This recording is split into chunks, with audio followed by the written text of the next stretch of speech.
Welcome to T and E with the T. I'm your host, Teresa. I'm your co-host, Edwin. And today we're talking about conspiracy theories.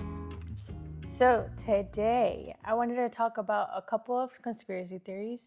There's excited. two that I was really interested in and I kind of wanted to tell you about them. Have you heard of the Titanic? No. Yes, you have. I know you Who have. hasn't? At this time, it was the biggest. Like, they even claimed, like, not even God could sink it. Yes, so it was basically unsinkable, quote unquote. Yeah. It was unsinkable. And there's a whole movie about it. Jack. What's his name? Yeah, it's Jack. Jack. Have you ever heard of the Olympic, though? Huh? The Olympic? I think that's a ship as well, right? Mm-hmm.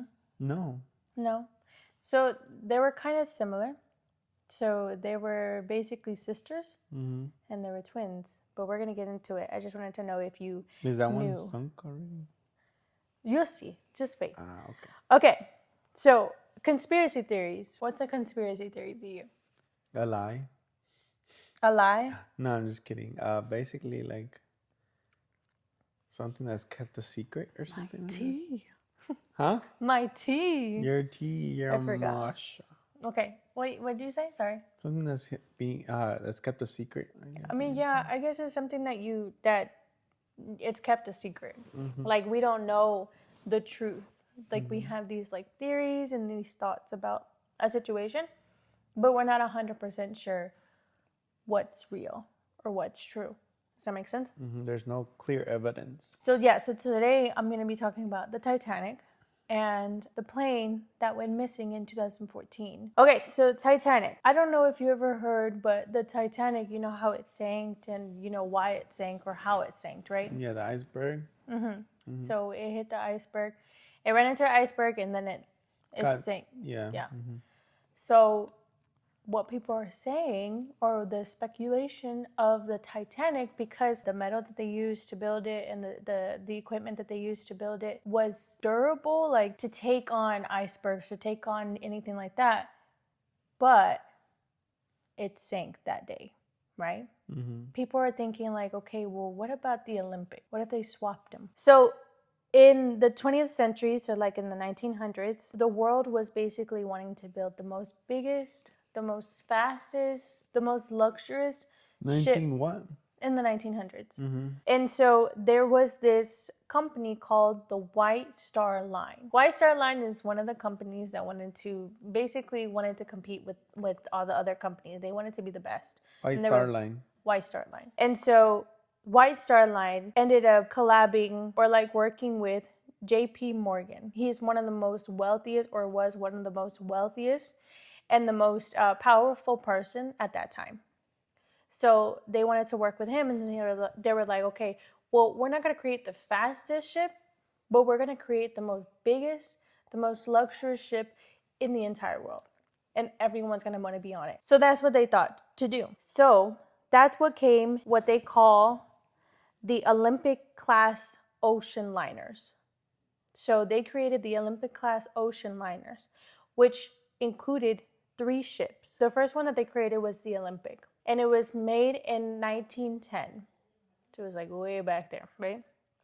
The Titanic was the second one created, and it was bigger than the Olympic. They looked pretty similar. If you were really, really paying attention, you can kind of distinguish like the difference between the two, right? So they were like super similar. They were pretty similar from the outside and the inside. The third one, the Britannic, was later on turned into a hospital during World War I. So those are the 3 that were included. You know what companies made each one of them? I just told you. Oh. The White Star Line. White Star Line made those 3? Yes. Oh, okay. Yes. Made all 3 of those. Yes. Okay. So White Star Line worked with JP Morgan to create those three ships. That's crazy. Which were called the Olympic class ocean liners. So now we're going to get into the Titanic. Once it was created, it was known as the biggest and beautiful ship in the world. Everyone wanted to travel on the Titanic because the Titanic was just so beautiful inside. I don't know if you remember how it looks like, and it was one of the biggest, or it was the biggest ship in the world, right? Mm-hmm. It was also known as the unsinkable, quote unquote, obviously, because of its the way it was built. So they supposedly built it with double bottom hull. It had 16 watertight compartments, which believed if 4 compartments were to break down, it would still float. So it was 882 feet long of a ship. Mm-hmm. It was 46,000 tons. That's how much it weighed. And it was the largest ship at the time. So that's a Titanic. Dang. So it was really big, Yeah, and huge. it was beautiful. So everybody wanted to be on it, right?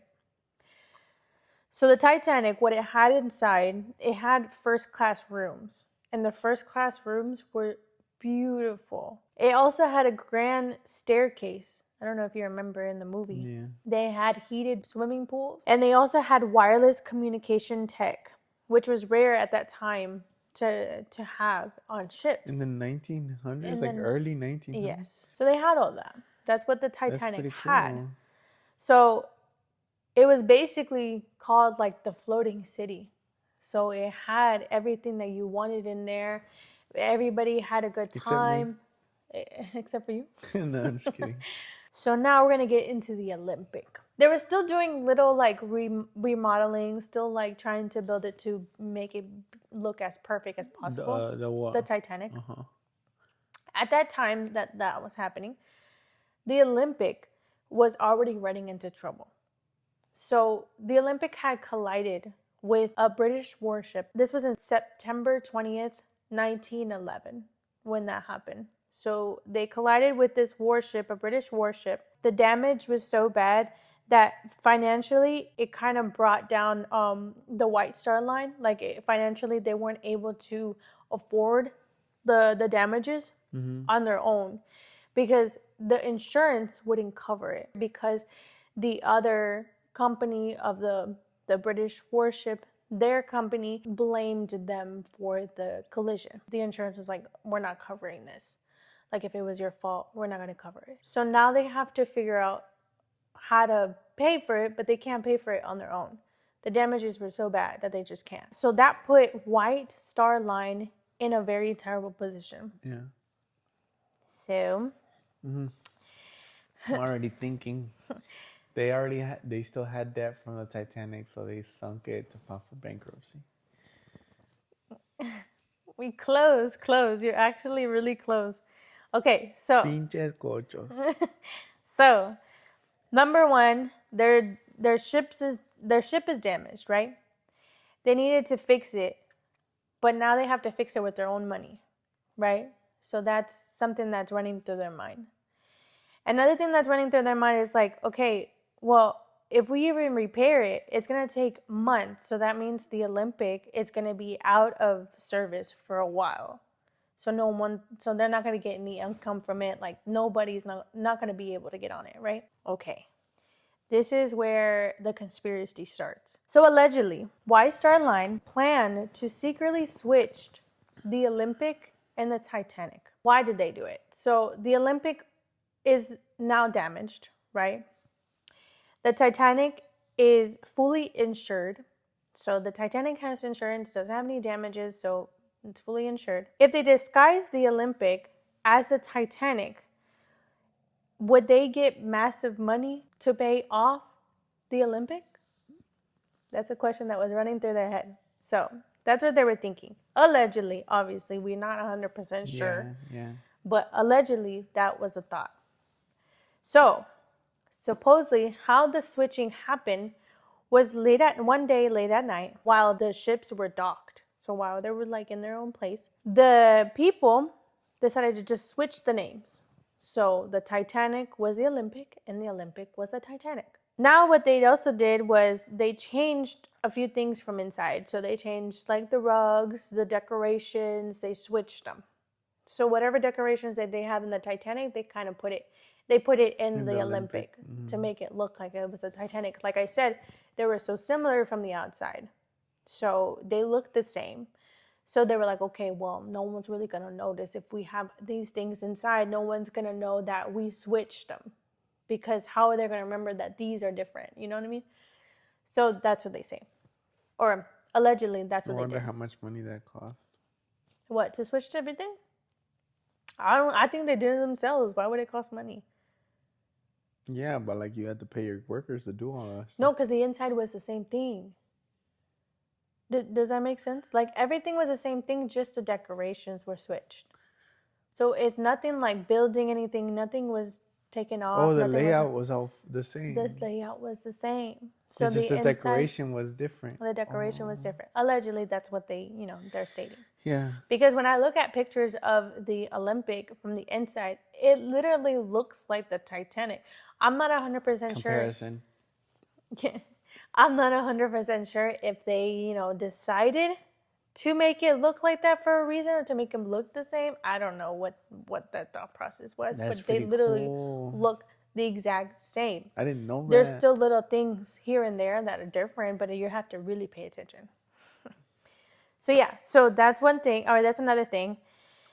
And then on April 12th, 1912, is when the Olympic was successfully disguised as the Titanic, and it was set to sail towards the Nicaragua. plan that they were trying to do. So No, I'm just kidding. Not Nicaragua. What did you say? Nicaragua. So it was set to sail from England to New York. So their plan was that they were going to have a controlled accident. So where the people would be able to get out safely and nothing, it wouldn't risk anybody's lives. They would be able to be in control of the situation. Yeah. But that's not actually what happened. So the disaster happened on April 14th, 1912. The ship was struck by an iceberg. They didn't think that it was going to be that bad, but it obviously sunk the ship. So the damages were worse than expected because the ship was not brand new. The Olympic was already destroyed, was already in the, accident. It was already an accident. So there was already damages on the ship to where even an iceberg could break it, could sink the ship because of the, the damages, right? It wasn't durable. It wasn't properly sealed. Yeah. And so the Titanic was brand new. So that's what people question, like, the Titanic was brand new. How would an iceberg just cause damages that bad severe to where it would make the ship sink? And it was quote unquote unsinkable. How? So it was already weakened, right? So it already tore into 6 watertight compartments. That's 2 more than than what the ship was designed to. Yeah. So that's 2 more than the limit. So you remember how it was 4? But even that, like at that time, the compartments of the Olympic was already destroyed. So it was a little bit more reasonable as to why it would sink. That's crazy. And then at 2:20 a.m., the Titanic, or the Olympic, sank with over 1,500 people in it. The suspicious details is that JP, you remember JP Morgan? One of the people, or the wealthy man and the most powerful person at that time, that was helping the company to build the Titanic, the Olympic, and the third one, the Britannic. So that day he was supposed to be on the boat. Yeah. On the ship, I'm sorry. Yeah. On the ship. But last minute he canceled. Also, his wealthy rivals were on it. So it's like, your rivals are on it, but you decided not to get on it. Why? Why would you cancel just last minute, just like that? And then be okay with your rivals being on it? What? So, and they passed away. His rivals passed away. They ended up dying on the Titanic. So the richest men in the world, they couldn't get a chair on the little sailing boats? I don't know if you remember, but they would have women and go children first. Mm-hmm. Yeah. So it was not likely for a man to get on it, even if you were wealthy at that time. It's just women and children. But then follow After the men. they did, but you don't know if they already, if they already were like down at the bottom. Like, we don't know exactly, but they did die. The rivals of his rivals did die on the Titanic. Second one, the porthole mystery. So the photos of the Porthole? Titanic, What is yes. that? So there's little holes on the Titanic. When they looked at the ship, the portholes were the same amount as the Olympic. Does that make sense? Yeah. You get it? Yeah. Okay, yeah. So that's one of the suspicious details. Another one is the weak metal. So you know how I told you that Olympic. Oh, the Titanic was built with such like really strong metal. Uh-huh. It was I think it was called the brittle steel. So it was built with that, and it was brand new. The Olympic was not built with that, and it was not brand new, and it was also damaged. So something like an iceberg could not make such a big damage on the Titanic than it would the Olympic. The people were questioning, like, this can't be the Titanic. Now, the truth. What's the truth behind the switch and where they switched? And is it real? Well, it's not true. They look at the blueprints of the Titanic and they look at that ship, and it's similar. To Titanic, the original Titanic? Yes. So the blueprints of the Titanic look just like the ship that sank. So they're like, no, it's not possible. They didn't switch it. It looks the same as the blueprints. Dang. So there's no way. Yeah. So that's what they say, right? People still speculate to this day. The thing is that they did get insurance money from the Titanic, but it was not enough to use to build or to fix the damages of the Olympic, because they still had to pay for the people that was lost. There were differences between the ships. So there was no way, like, nobody mentioned anything, like even the people that survived, nobody mentioned that the difference, like that it looked the same or that it was the Olympic. They didn't really mention anything like that, or they didn't even question it. And like I said, the blueprints matched the Titanic to the the sunken ship. I can't speak. The sunken ship. Mm-hmm. Yeah. So it matched the blueprints of the Titanic. So at the end of the day, we're not 100% sure if it actually switched, but there's evidence that it's not true, that it was never switched. But who knows? That's the story, or that's the theory of the Titanic. Okay, so the next one was a little bit crazy because I remember hearing about it when I was a bit younger. Mm-hmm. So this happened in 2014. This one the plane is the disappearance of the Malaysian Airlines Flight 370, which is MH370, 370, right? So on March 8th, 2014, the Boeing 777 vanished en route from Malaysia to Beijing with 239 people in it, right?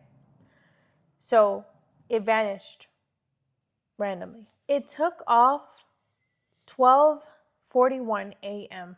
local time. It was cruising at 35,000 feet in the air.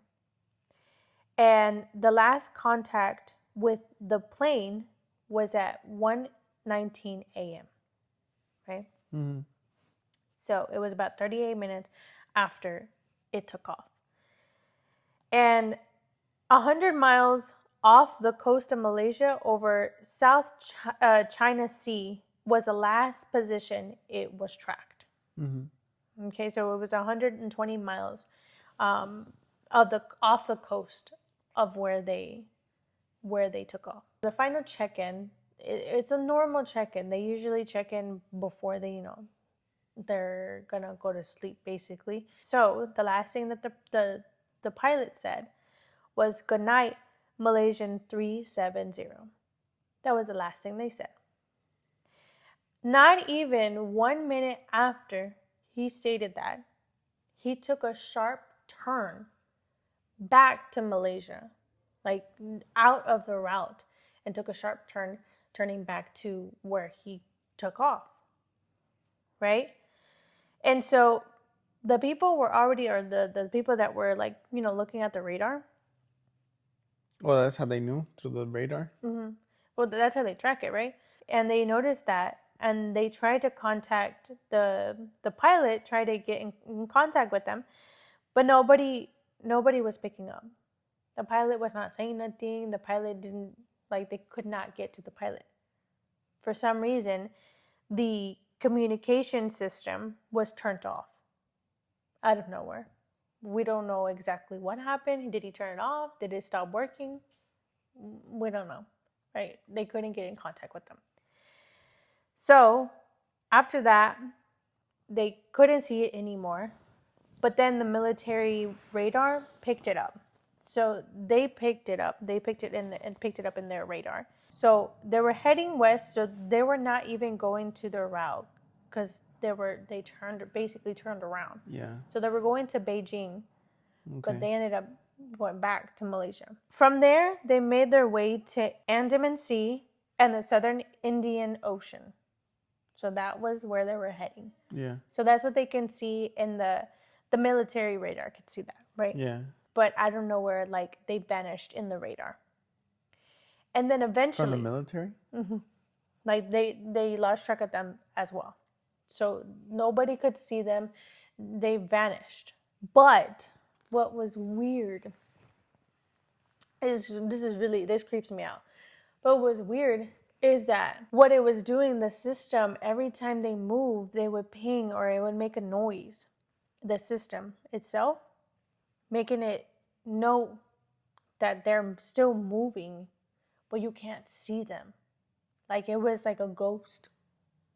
Like you get what I'm saying? Like Yeah. in the system, they couldn't see their The plane. dot. Yeah. That was gone. But they could hear Bing. bing, bing, bing, basically tracking still the plane move that is still moving. And so they used those little noises, those little pings, as a hint of where they were going. Those little pings signaled that the plane was flying for hours. So the trip from where they were coming from was Malaysia to Beijing, China. It was only going to take 6 hours. They lasted in the air for 8 hours, according to the ping, to the noises that they heard. Not even because they couldn't see it, right? They only could hear those little pings. So according to those little pings, they were in the air for 8 hours, which, like I said, it was only supposed to be a 6-hour flight. Mm-hmm. So like, why were they flying for 8 hours? And like, where were they going? The thought is that they ran out of fuel and they probably crashed and let it in the water because the pings they stopped at the above the sea, right? So they thought, okay, they ran out of fuel, it fell in the water, and it's probably somewhere there. It crashed, right? So they decided to do a massive search. So what they did is that they first searched the South China Sea, which is where they last communicated with them. After that, they went to the South China Sea and they didn't find anything. There was no debris, nothing. So they were like, okay, well, maybe this is not where they landed. This is the last spot where we communicate with them, but this is not the last spot where it pinged, right? So they went where it last pinged, which was the Southern Indian Ocean. That's where it last pinged. The Southern Indian Ocean is huge. It's huge. So they were like, okay, this is gonna be difficult in order to find a plane in here, but at least something is gonna be floating. Something has to be floating. If it crashed or something has to be floating. So we have to find some debris. And they decided to use satellite imagery. They tried to use underwater drones, but nothing. They tried to use specialized ships and aircrafts, which anything that basically linked to a missing airplane. A missing airplane, but nothing. They could not find anything. One day, a year later, in 2015, they found debris. 2015? 2015.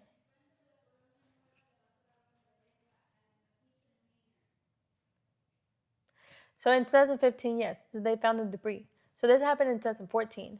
Then a year later, they found something. Yeah. But it was one piece, one little piece from the what is it called? The The wing. wing. Yeah. Uh-huh.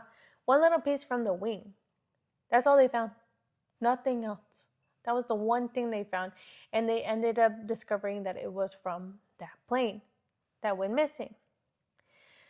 Well, people were still questioning, like, why did this happen? Okay, if the plane crashed and all these people, were in the plane and they all disappeared, but what happened? What happened to the plane? Why did he make a sharp turn? Like, why did this all happen this way, right? So they had a lot of questions.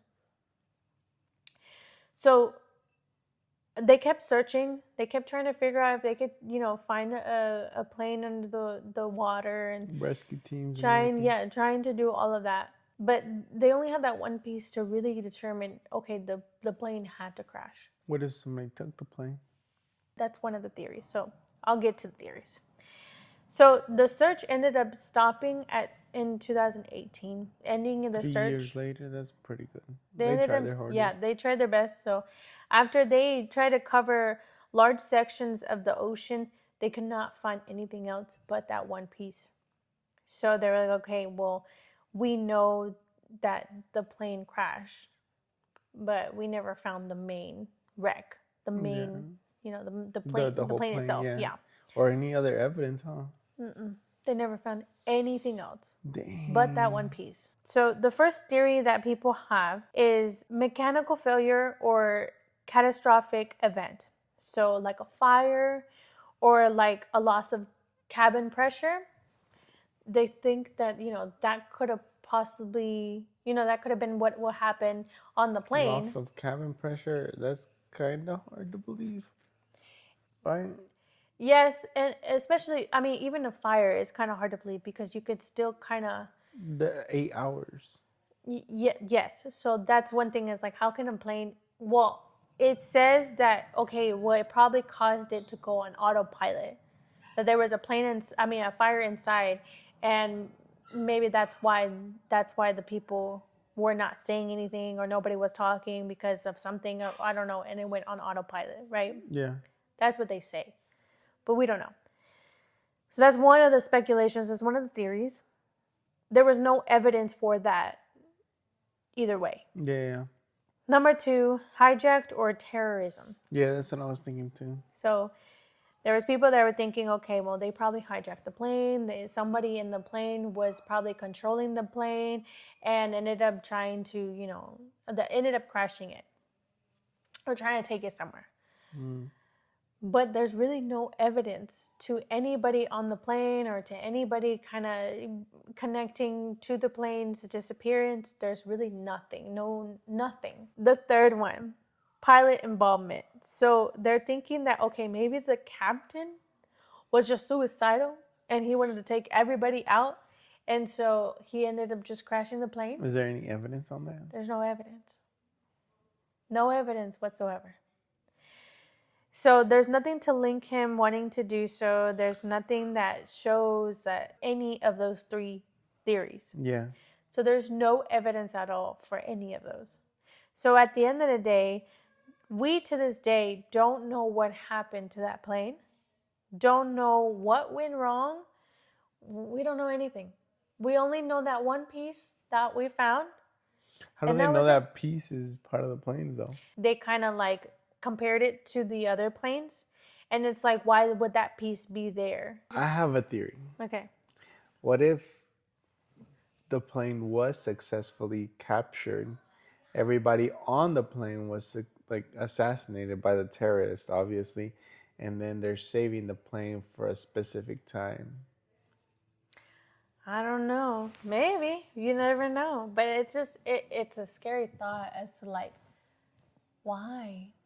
Like terrorism. I know, but it's like those 239 people lost their lives, I don't think none of those guys cared. That's crazy that the ping was still there though. That's where it throws me off. It's like, okay, how did they, even if they were to hijack the plane, it would still show up in the radar. Yeah. That plane would still show up. Why was it disappeared? Like basically it was a ghost. I something I don't know. I mean, this is another theory itself too. I mean, another like conspiracy, but the multi-universe. I think that there's something on this earth, or I don't know, there has to be, because why the heck would the plane just disappear just like that on the radar itself? Not even like in general, but like on the radar itself.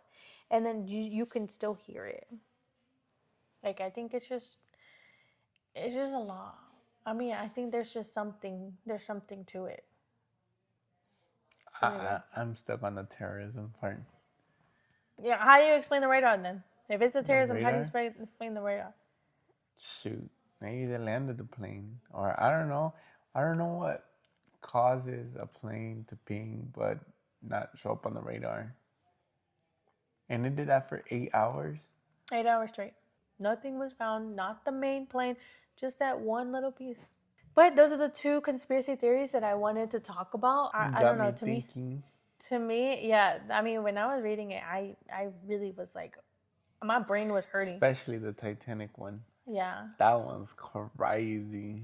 It's really weird. But the picture that I did see, it did look like the Titanic's picture though. Did you look at it closely? Yes, like I don't believe it. Because it looks like that Titanic. Like it's just I don't know. Like not the Olympic, but the ship that sank looked like that Titanic, and the similarities and everything. It just looks the same. So I don't really believe it. I would think that that would be not a good idea, but it would feel like something somebody would do, right? But I don't think they did that. Personally, I don't think they did that. Yeah. It would just be obviously, I think somebody would have already said something. Probably, but it's like, I don't know. I just think it was weird. I thought those two conspiracy theories were really interesting to me. There's other conspiracies that I really want to talk about, but there wasn't enough time. So I really hope you guys enjoyed this episode. I hope you thought it was interesting as we did. And please leave a like and subscribe and share with people, please, because it would help us a lot. I hope you guys like this video and you guys tune in for the next video. Bye.